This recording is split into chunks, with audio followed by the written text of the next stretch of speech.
Arizona ভ্রমণ শেষে আমাদের এবারের গন্তব্য লাস ভেগাস। অ্যারিজোনার রাজধানী ফিনিক্স থেকে লাস ভেগাসের দূরত্ব প্রায় ৩০০ মাইল। ড্রাইভিং সময় প্রায় ৪.৫ ঘন্টা। আমরা যাচ্ছি লাস ভেগাসের উদ্দেশ্যে। আমরা সেই সকালে প্রায় ১ থেকে প্রায় ২.৫ ঘন্টা আগে আমরা অ্যারিজোনার ফিনিক্স থেকে রওনা দিয়েছি। এটা হচ্ছে ফিনিক্স থেকে লাস ভেগাস পর্যন্ত যাওয়ার হাইওয়ে। বেশ প্রশস্ত রাস্তা এবং গাড়ি অনেক কম। রাস্তা খুবই ভালো এবং গাড়িগুলি বেশ দ্রুত গতিতে চলছে, তেমন ভিড় নেই। রাস্তার দুপাশে জনমানবহীন বিস্তীর্ণ ভূমি। এখানে জনবসতি খুবই কম।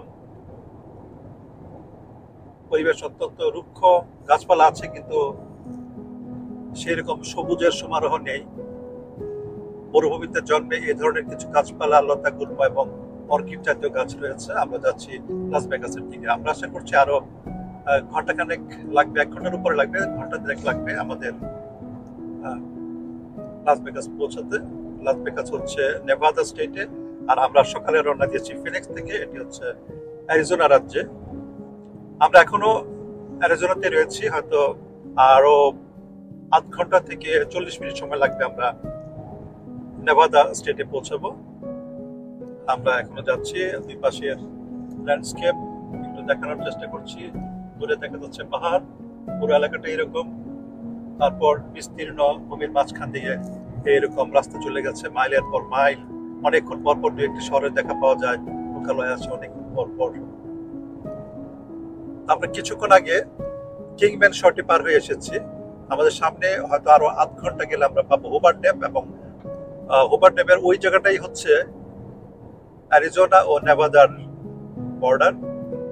তো আমরা আশা করছি ৮ ঘন্টা পরে আমরা নেভাদাতে যদি ঢুকি, তারপরে আরো ২০-২৫ মিনিট ড্রাইভ করলে আমরা হয়তো লাস ভেগাস পৌঁছাবো। যেহেতু আমরা এই এলাকায় প্রথমবার এসেছি, আমাদের এই এলাকার সম্পর্কে পুরো ধারণা নেই, তাই এখন নিশ্চিত করে বলতে পারছি না কতক্ষণ সময় লাগবে। দেখা যাক, আমরা যাচ্ছি। অ্যাটলিস্ট আরো ১ থেকে ১.৫ ঘন্টা আমাদের ড্রাইভ করতে হবে।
চারদিকে বেশ নীরব, কোনো মানুষের জনবসতির চিহ্ন মাত্র নেই।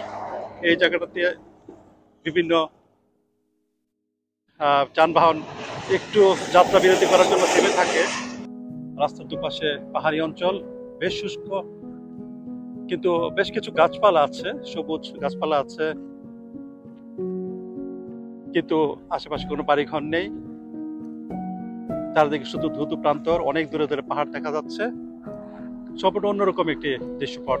এই ধরনের দৃশ্য আমরা নিউ ইয়র্ক এবং এর আশেপাশে এরকম দেখি না। মরুময় অঞ্চলগুলিতে এরকম দেখা যায়।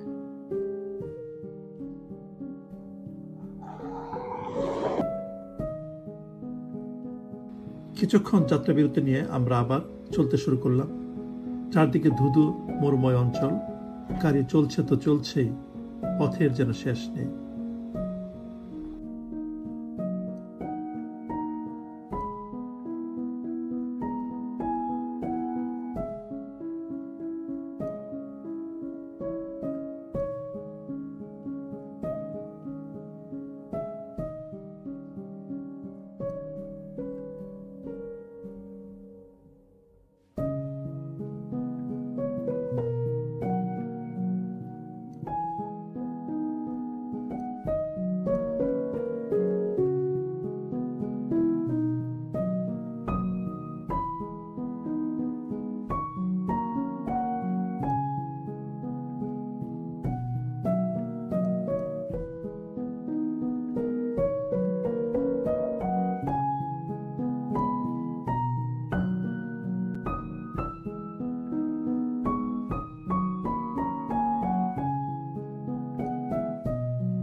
আমরা অলমোস্ট পৌঁছে গেছি, হয়তো মিনিট 10-15 মধ্যে আমরা লাস ভেগাসে পৌঁছে যাব। দূরে দেখা যাচ্ছে লাস ভেগাসের হাইরাইজ বিল্ডিং, মরুভূমির মাঝে একটি শহর, ক্যাসিনোর জন্য বিখ্যাত। আমরা আস্তে আস্তে এগিয়ে যাচ্ছি। আমরা হাইওয়েতে দেখতে পাচ্ছি, আমাদের ভিডিওতে দেখা যাচ্ছে দূরে যে বিল্ডিংগুলি, এগুলি হচ্ছে লাস ভেগাসের ডাউনটাউন। আর আমরা এখনো হাইওয়েতে রয়ে গেছি। আমরা হয়তো কিছুক্ষণের মধ্যে 10 থেকে 15 বা সর্বোচ্চ 20 মিনিট লাগবে। আশা করছি আমরা লাস ভেগাসে পৌঁছে যাব।